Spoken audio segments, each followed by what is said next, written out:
Welcome to Building the Future. I'm your host, Kevin Horick. You can find the show online at buildingthefutureshow.com or follow me on Twitter at BuildingShow. You can also find it on iTunes, Stitcher, and YouTube. I'm excited to announce that I am now a brand ambassador for the Business Rock Summit in Manchester, England, April 21st and 22nd, where Steve Wozniak is headlining. More details at business-rocks.com. Welcome back to the show. Today we have Saba Sedighi, founder of iStreamSocial. Saba, welcome to the show. Hi, Kevin. How are you? Oh, very good. You know, up in Canada, it's cold. Today it's snowing, but that's all right. You're in sunny California. I'm extremely, extremely jealous. Yeah, we don't exactly have a winter here, but I can't complain about the 80-degree sun. So. Totally. Yeah, no, fair. What, you get like 6 days of rain and something like that? I don't know what rain is. What's rain? Yeah, there you go. So I'm curious then, maybe let's kind of get to know you a little bit better and kind of cover where you grew up. Yeah, so I grew up in Vancouver, Canada. So I'm Canadian raised. Nice. I grew up there. Were you born in Canada? No, I was actually born in Iran. I was born in Tehran. My parents immigrated to Vancouver, Canada when I was 2 years old. My sister is a Canadian. She was born there, but I am not. I was raised there for 12 years. And then when I was going into 8th grade, we moved down to Southern California to be with more family. Oh, okay. So I've been in Orange County for the last 10 years. Oh, wow. No, Orange County, that's a nice area too. It's not a bad place to transition to, but now I have zero tolerance for the rain that I used to be really comfortable with. So I'm kind of curious then, where did you go to school, or like what did you take at school? Yeah, so I went to school I was planning on becoming a doctor. Okay. I was pre-med, a very typical Persian child. 2 years into it, I decided that it's not the route for me. I needed something that was a little bit more sociable, a little bit more extroverted. Obviously, I enjoy talking and being in front of others, and so I decided to take the health policy route, more about the health management. But while I was going to school, I was working for an engineering company, and I was very involved in their accounting, their human resources, their marketing. They were a growing company, and so I was able to sort of get exposure to different parts of the company, and that's what really, I guess, sparked my interest in the business world.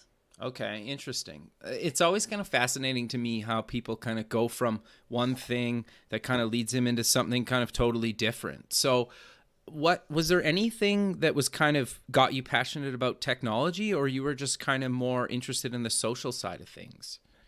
Yeah, so I mean, I think growing up, I'm 23 years old. It's really no secret. I grew up with seeing technology emerge. So when I was in middle school, it was like the internet was coming out, and it was the cell phone revolution. And then all of a sudden, FaceTime and going into like Blackberries and all these phones. And so the way that I really got into this space was because I grew up as a millennial. And so I saw how MySpace was coming about. I saw when Facebook was coming about. I remember when I got my first smartphone, when I transitioned from the Blackberry to the original iPhone. So I kind of saw this evolution, and it was always interesting to me, the different apps, the different social networks. And I wouldn't say there was a moment in time where I became interested in technology. I was always very immersed in technology. But it wasn't until I decided to leave my job at the engineering company that I realized that that's sort of where my passion has always lied.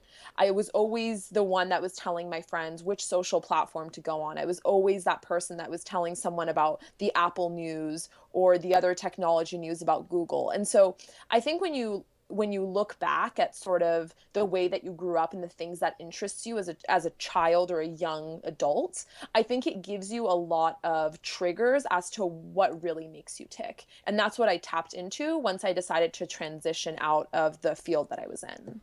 Sure. No, that makes sense. So you do kind of video streaming stuff. So how did you kind of get into that then?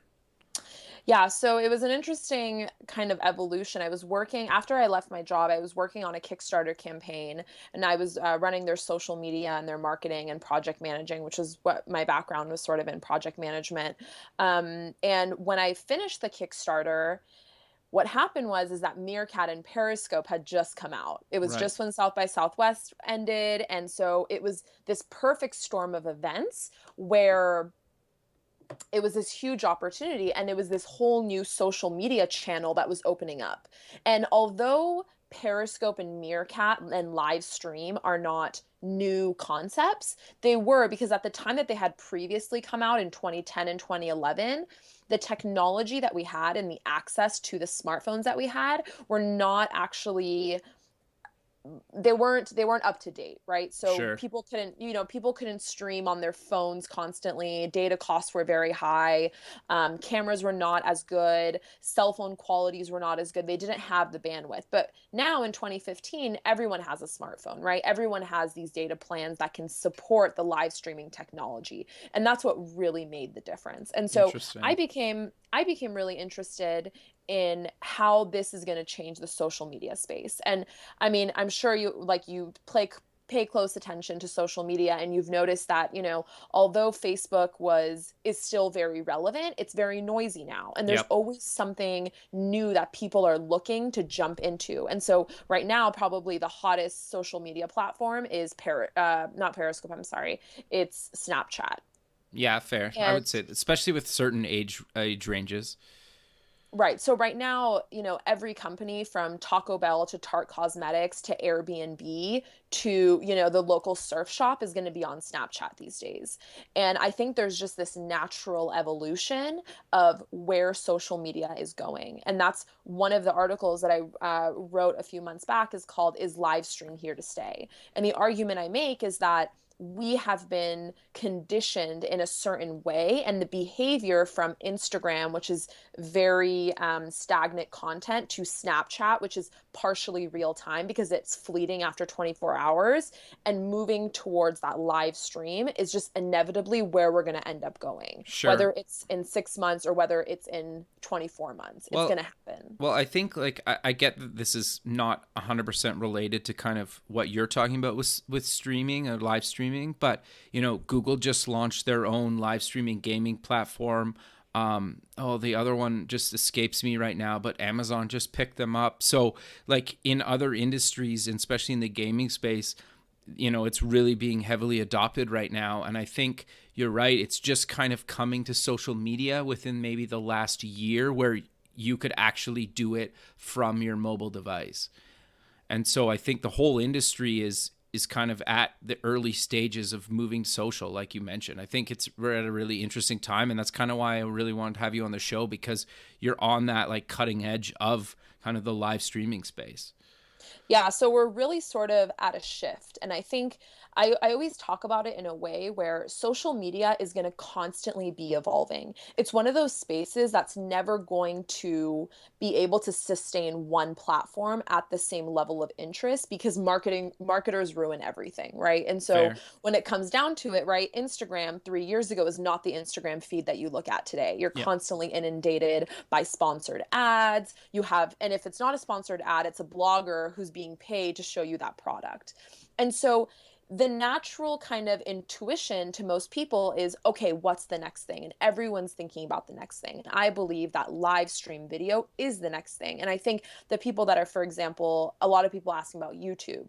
And I think that the expectation is going to shift, and people are going to expect real time video content creation, and they'd want to actually engage with those people that they consume live and in real time. Sure. Like I know Mark Cuban streams, I think on Periscope all the time, just kind of like behind the scenes footage of Shark Tank.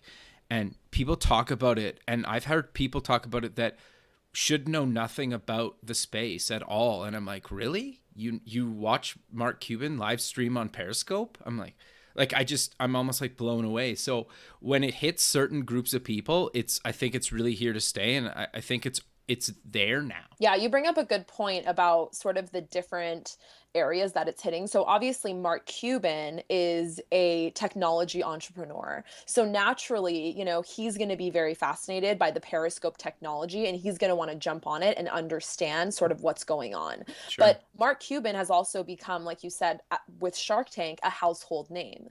And so sort of that entry point for Periscope is really great because influencers such as Mark Cuban, Kevin O'Leary, Marcus Lemonis, these are all people that have shows on CNBC that reach the masses of our nation, are able to actually consume this behind the scenes content through this media channel. And that's really all it takes for the long game of one of the advertisers, one of the brands, when are they going to get involved is when they see the masses. Sure. No, no, that totally makes sense. So if I want to kind of get into this space as either, a blogger or a company or whoever, how do I kind of go about starting? Yeah, that's a good question, Kevin. So, what I always tell the clients that I work with is that you have to decide what kind of content you want to be putting out there and producing, and what are your objectives. So, the two main platforms that I focus on for live video are Periscope as well as Blab. Blab.im is a live streaming video platform that allows for four people to be on screen at the same time. And you have the ability to change the topic during the show. So it creates for a lot of dynamic conversation, momentum in the room.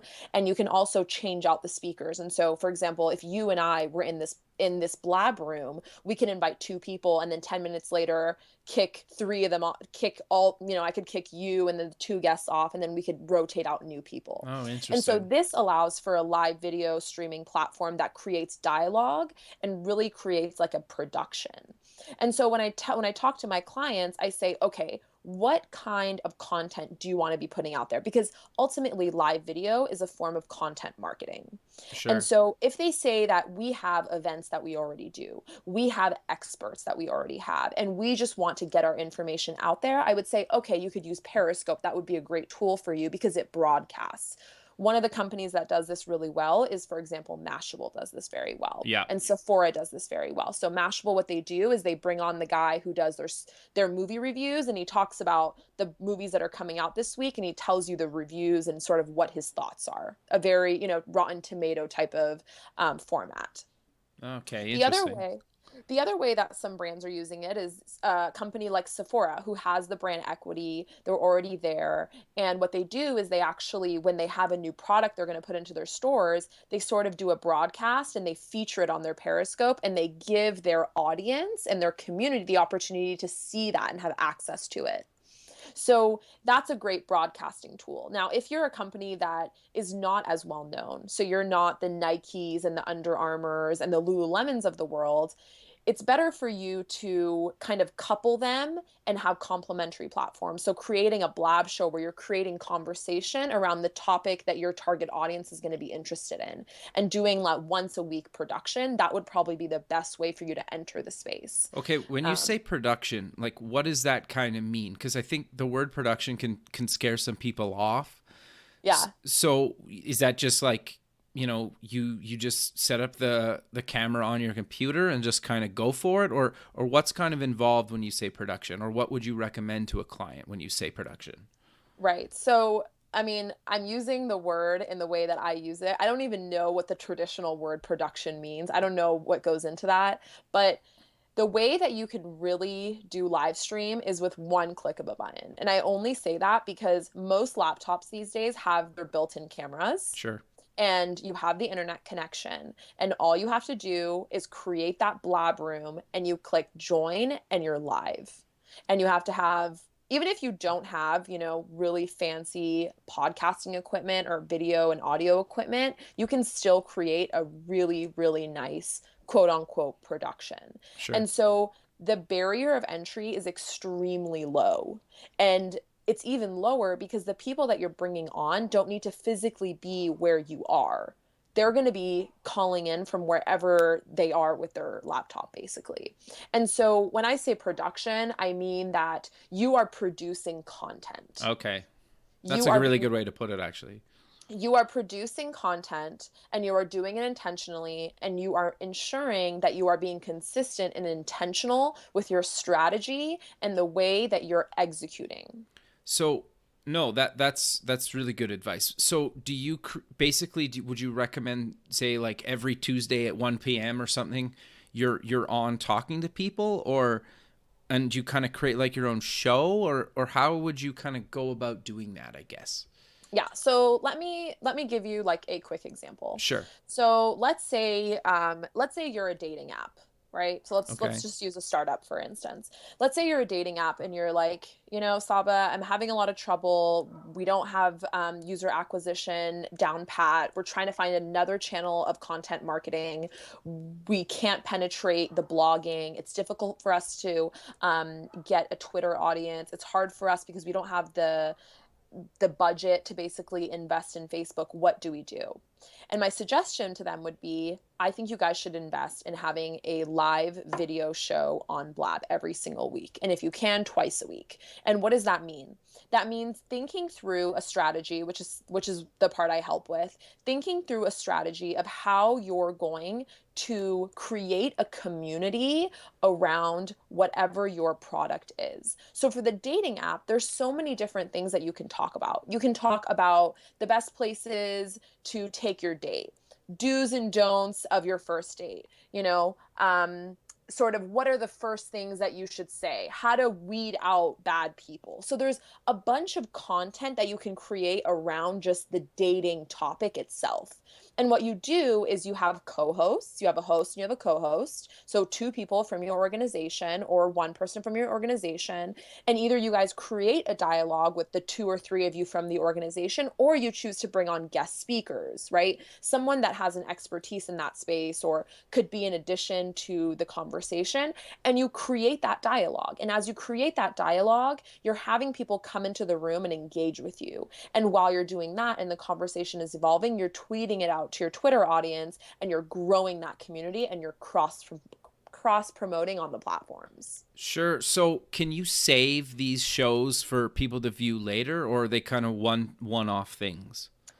Great question. So yes, so you have the ability to click record, and so the content is being recorded and you can stop it in the middle, you can press play again, and whatever content that you decide to record, it not only gets emailed to the people who have subscribed to that show that you have hopefully scheduled in advance, but you also get an email with the video file as well as the audio file Oh, for awesome. repurposing and posting on YouTube. And you can actually post your video that you recorded once it's done being live directly to YouTube from the Blab platform. Okay. So is there any video editing tools, or at least basic ones, that you can kind of edit some stuff out, or it's kind of it's shot, it's done, you got to post it?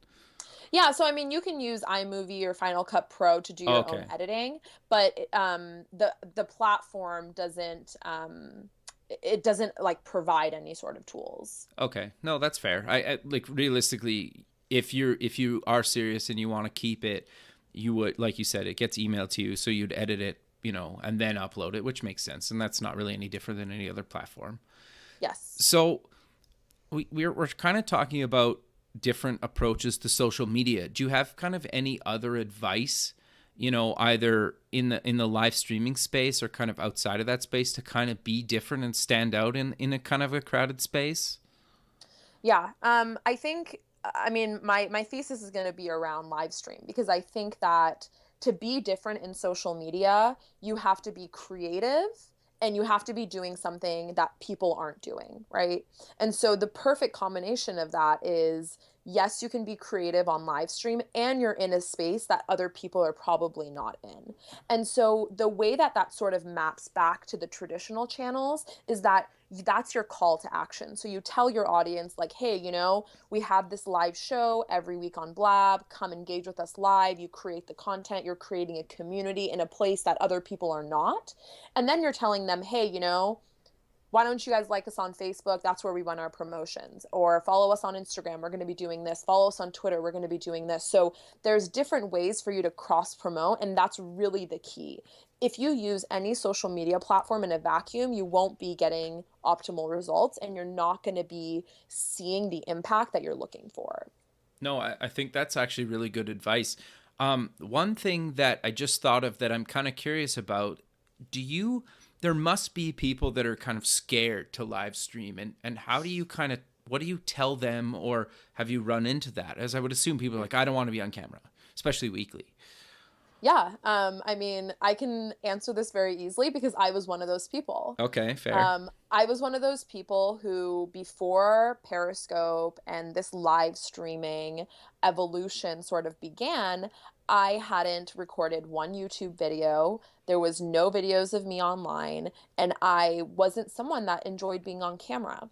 And the nice thing about Blab and creating live video content on these platforms is that there's this element of naturalness, and there's this element like you're basically on Skype with three other friends. It's not Okay, something that you have to teach yourself. Of course, the speaking aspect of it, of making sure that you're being very clear, you're not saying you're able to articulate your message clearly, those are just more public speaking skills. They're not necessarily video skills. fair. And so I think when it comes down to it, I think if you just are comfortable with what you're talking about and you just learn to embrace sort of the awkward moments you might have, or the slip ups you might go through, or, if you want to make a funny joke, go ahead and make that funny joke. We're constantly talking about authenticity and transparency in the marketing world, and that's what really gets people. Go ahead and be yourself. That's one of the things that I take a lot of pride in doing both of the shows that I currently do is I'm myself. I laugh, I make a joke, I'm sarcastic, sometimes the co-hosts kind of, pick fun at each other, and that's a part of the entertainment in addition to the content that we're providing for our audience. They're looking for that human element. So don't be scared to embrace it. No, I think that's really good advice. And to be 100% honest, and I've said this on previous shows, did the radio show and kind of podcast because I fear social or speaking in public.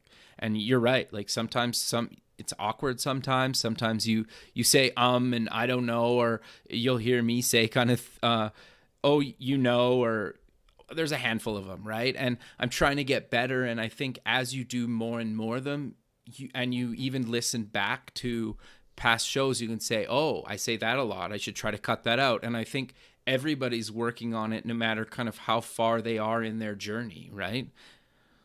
Yeah, you're completely right. I mean, with anything, whether it's live video, whether it's working out, cooking, Sure. whatever skill that you're trying to get better at, you're never going to get better if you don't just start, right? And it sounds very cliche, but that's kind of how I approach this. I said, I'm not going to be the best at it the first time, but great. I'm probably not going to have an audience the first time I do it. Sure. Now, for the tech show, we're 18 episodes in. For the Social 545 show, we're 10 episodes in. Now we've garnered an audience, we have a community, and I've gotten much better at my presentation skills. And so I think naturally, sort of, it evolves in the right way, and you shouldn't get caught up in all those barriers that you create for yourself, mostly mentally. Oh, totally. And I think at the end of the day, if you're putting out good content, people are willing to understand that, this probably isn't what you do for a living, right? If you're the CEO of some company or whatnot, and you put out this weekly show and you're not the best public speaker, but you're passionate and you have good content, I think people overlook kind of the insecurities that you have, right? And I think the other thing that I've really found, and I'm curious to know if you've kind of found this as well in the video streaming thing, because at least talking to other podcasters, it's like the most supportive community, and it's awesome. And do you find that in the same kind of video streaming space, that people are just really supportive of other people doing it? Yeah, I mean, definitely. It's not only a very supportive space where, I mean, none of us are experts at it, right? And this is all very new, and we're Sure. all trying our best to create the best content in the best way we think is going to be valuable for the community that we expect to listen and consume. And so it's a learning process for all of us. And so not only is the community very supportive and everyone sort of knows each other because it's so small, and we're hopefully, looking, 3 years down the line where it's going to be very big, and it's going to be like the Instagram community with millions and millions of people, but it's also very self-policing. And so for the people who are scared of trolls, or they're scared of people that are going to come in and sort of hate on whatever content they're doing, I mean, that really doesn't happen. It's very far and rare. There's ways to block those people in your periscopes as well as your blabs. And the people in those rooms are going to actually push those people out. So I just wanted to address that really No, quickly. no, I think that's really good advice, and I think that's super important because you're right. Some people that just that whole thing kind of freaks them out, and I think the fact that you can control that is super useful and worth mentioning. Um, we keep talking about you. You have a couple shows. I'm curious. Maybe let's cover kind of what they're about. Yeah, so the first show that I started doing was called Tech Lunch. Okay. And it's basically we talk about what's happening in tech news. And I co host that with Saul from Brooklyn. That's his Twitter handle. I'm just used to calling him that now. Okay. He works in technology and tech in New York. And then my other co host is actually the CEO of the platform, Sean Puri from Blab. Oh wow. So yeah, we say that we're tech news with character, and so we basically curate a list of tech news that we feel is interesting and relevant for our community, and we discuss it, and we always have a question around it. So if we talk about a company making a certain decision, there's a question around that, and so we discuss that question and we allow for audience members to call in and chime into the conversation with us. And so it's very interactive, it's real time, it's really fun. It's a really great show. So we do that every Thursday at 2:30 Pacific on Blab. Okay, and then I'm curious, do you post them after somewhere or is it just kind of like it's over and done with? So yeah, every show is recorded Okay. and they are actually curated and they're just aggregated on my Blab profile. So if you go to blab.im / Saba Sedighi, you can actually find over 40 live shows that I've currently done. And so you can watch those. So they're actually stored on your Blab channel basically for replays, or you can upload it to YouTube and push your audience to YouTube. Sure. And I'll post this in the show notes as well. So people listening can go to the website and click the link and go check out all these videos and whatnot. Yeah. And okay, so what's your other show about then? Yeah, so the second show is called Social 545, and it's what's trending in social media. And everyone always asks, what is the Social 545 about? And the answer to that is we were trying to think of a clever way for it to be very memorable. And I think we've been quite successful, I should say. And 545 is when we actually go live on Blab. So every Thursday at 5:45 Pacific, we go live and we don't start recording actually till 6 p.m. And so we decided we wanted to do it at an off time just so it's a little bit more memorable. Doing it at 6 p.m. is a little bit boring. So we Sure. decided to kind of spice it up, do 5:45, and we just stuck it in the name. And we've kind of gone with it ever since. And we actually crowdsourced the name on Blab one morning. So that was really cool. But what we do is we talk about what's trending in social media. So different platforms come out with new developments. We talk about that. And in addition, we bring on different guests from brands. So for example, we've spoken to the social media manager at Experian. Oh Uh, wow. we've Right, and we've spoken to like John Ferreira, who pioneered CRM and currently is the founder of a startup called Nimble that manages social relationships and social selling. Yeah, wow. I actually I did some work for Experian like a decade or so ago at a company I worked for. So it's interesting. And then Yeah, yeah, that one, yeah. yeah, no, it's cool that you guys are doing that. So how long are the shows typically? Are they kind of just however long they take? Yeah, so this kind of goes back to your like what does it mean for to produce the content? So we're very intentional with every show is 60 minutes. Okay. It's 1 hour of content. We record for 1 hour. Sometimes we'll go like 5 minutes off, but no more than that, really. We have an outline of, what we want to cover during the show, sort of what the flow is going to be. It's not, to the dot every minute, but we understand sort of the topics we want to hit, what the flow of the show is going to be. There is a lot of consistency with every show with how we begin it, how we end it, what is the pace, what is the tone. My co-host for the Social 545 show is Carlos Gill. He's the head of social for BMC Software. Okay. What do So they he, do? Just out of curiosity. so they're just a global software company. Oh, okay. They have a whole array of products. And so we on Social 545 really focus on what's trending in social media, as well as we tie it back into how brands are utilizing social media to grow and optimize their visibility in the space. No, that's awesome. So how many people would you roughly say check out kind of the show live at one time, or is it kind of all over the map? Yeah, so we started out with probably, 40 to 60 people checking out, both shows. So, Which 60 is really for good, tech actually. lunch. Yeah, it's 60 for tech lunch and then like 60 for social 545 total. And actually, we have ramped up quite a bit. We've seen a lot of growth. We're currently at around 8 to 900 for both shows. Oh wow, that's per episode. Yes, Yeah, that's yes. holy. You guys grew that really fast then. Yeah, so one of the things that's really helped us with our growth is one that we cross promote. So we have a social 545 Twitter channel. So we're constantly promoting on there. People know the guests that we have on, as well as the Blab community has grown. So they have more users than they did 3 months ago when we began the show, and they've also incorporated some features where they feature some of the blabs live on the homepage, which creates an influx of audience. And when your content is good, they stay. Sure. No, that's really good advice. So we kind of mentioned, or I mentioned in the intro, that you have a company called iStreamSocial. Do you want to kind of maybe talk about what it is and kind of what your approach and the types of clients you work with?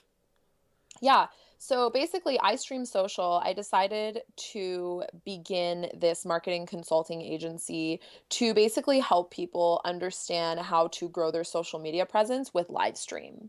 So the premise is really like expand your world with social, but it's also to do it in a way that's more innovative. And the innovative way right now is to do it with live video. And so most of my clients, they're either already have a large presence on social media platforms and they're like, okay, we want to do something new, we want to do something interesting, we want to be the trailblazer. How do we do that? And I say, well, live video is a great opportunity, and we talk and we strategize, and I walk them through and I coach them through sort of how to go about live video, what are the do's and don'ts. I've been doing live video content on Blab now for over 4 or 5 months. So I've done over 40 live shows. Oh And so I've wow. learned a lot in my time doing that. And there's a lot of little things, as you know, that make a big difference. So that's the first type of client. And then the second type is the one that has no social media presence. They have no brand equity, no brand awareness, and they're really trying to get into the game. And for those type of clients, I mean, they're extremely intimidated by Facebook and Instagram and all these very well-established social media platforms that are extremely noisy. And so their question is always, well, how do we build an audience? How do we do it? Because it is so difficult to do without putting a lot of money towards it. At this Sure. point, we're at millions, right? Yep. And so I tell them, you have to do something that your competitor isn't doing, right? So if your competitor has been on Facebook for 2, 3 years, that's great. But you should come and you should do a live video show. You should start periscoping. You should be where they're not, and you should go all in 100%. And when you do that, you're going to be able to grow your audience and your community exponentially. Because right now, the opportunity is very large because it's not noisy, right? So in 2 years, we're going to be having this conversation and we're going to be talking about the next thing, right? Because this market will probably already be saturated. Sure. And so that's sort of the underlying foundation of what I help my clients with iStreamSocial is how do you stand out from the noise and how do you expand your world with social in a way that's innovative and different? So, do you find that there's certain companies that are like my age demographic won't understand? Do you kind of get some pushback for suggesting this kind of stuff, or they're, you know what I mean? They're just like, no, I won't really want to just do the Facebook thing, or do you have that kind of pushback? Yeah, of course. I mean, there's always that type of pushback and kind of skepticism about, getting into a new space, right? So first, it's sort of, is this going to stay? Why would we, invest in Periscope versus another live video streaming platform that they may have heard of, right? So it's always a platform game versus also like a media, what type of medium. And the conversation I always have with them is just about the investment in the resources. And I tell them, you can go ahead and you can, live on Facebook, but you're going to be paying for every single post and you're going to be competing with everyone else that's doing the exact same thing as you, right? So Sure. you're not going to get any brownie points for being on Facebook, right? Like your audience and your community and your customers are not going to see you as innovative if you're doing what everyone else is doing. Sure. And I think perception plays a lot into that. One of the reasons that we had the head of social from Experian on our show is because I met him on Blab, because he Oh, really? decided to move his Twitter chat to Blab, and they have their credit chat on Blab every week now. And I was so impressed the fact that a credit score company is using live video. Kevin, they Periscope every single day. Can you believe Really? it? No, I actually, that's awesome. But I never Yeah. would have guessed that, to be Yeah. 100% honest So with you. they are extremely innovative. I encourage everyone to watch this. If there's one thing they're going to do after this, is I encourage them to watch the Social 545 episode. It's on YouTube as well as on iTunes. The one with Mike Delgado, where we interview him about Experian, because it is such a great example of a company that you would never think is in this space that's doing an amazing job. And he talks a lot about how they got into it, why they got into it, and the results that they have seen. Sure. No, that's actually like the perfect case study, because I can just like I worked at marketing companies in my past and whatnot, and I can just see that kind of over 50 plus client just saying like, I don't get this. I'm not doing that. This is a terrible idea. And I can just see that, and just that you have like such a good example of basically one of those industries that I think, yeah, it's important to everybody, their credit score, but I think it's not really that like sexy kind of type company that, appeals to younger people. It's usually the older crowd, and if they're really embracing it and doing it, I think that's a really good case study, and I'll post the link to that in the show notes as well. Definitely. I mean, it's just one of those things that's very eye-opening. And, even if, that executive who's older, who, doesn't feel like they want to buy into live video, I tell them, like, that's okay. We can just spend all of the money, competing against everyone else in this space. At the end of the day, I can only present the facts, and I can present sort of my intelligent hypothesis for where I think the space is going and what I'm seeing as I'm currently personally executing on this.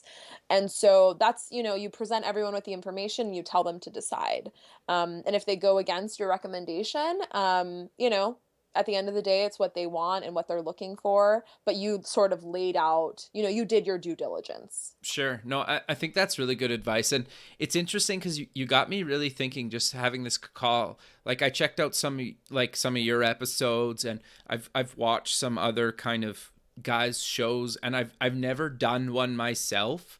And you got me really thinking about kind of getting into the space, because it's like, why not? Right. And like obviously the shows, FM radio is a little bit more traditional, and same with even podcasting. It's been around for a number of years. There's a little bit of a resurgence, it seems, a little bit over the last little while, but there's no reason that I shouldn't be kind of promoting and talking about things that I'm passionate about or related to the show on these channels. And I don't really know why I haven't got into it. And you really got me kind of thinking about reevaluating why I haven't got on that and whatnot. I wouldn't say that it wasn't on purpose, but it wasn't on purpose. No, but that's why I like having guests like yourself on the show, because like I said, I do the show to push myself out of my own comfort zone.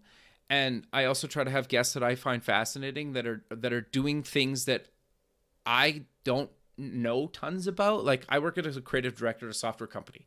So yeah, I understand the space and I follow the tech news, and like I said, I've never actually been on a Blab or tried it or used Periscope. Like I have the app, but I don't really do it myself. And I don't know why I don't, but it's talking to you has kind of made me reevaluate that. And I think that's super important. And I think the thing that I'm trying to get across when I say this is everybody's got to start somewhere. And I think just if this, you and I talking right now, can inspire, not only me and other people listening to the show, I think that's kind of why I did the show. And it sounds just from, our conversation, this is the exact reason why you started iStreamSocial. Yeah, exactly. And I think I remember the first time you and I communicated, Yeah. one of the things I asked you was sort of, how did you find me on Twitter, right? I don't have like 50,000 people that are following me.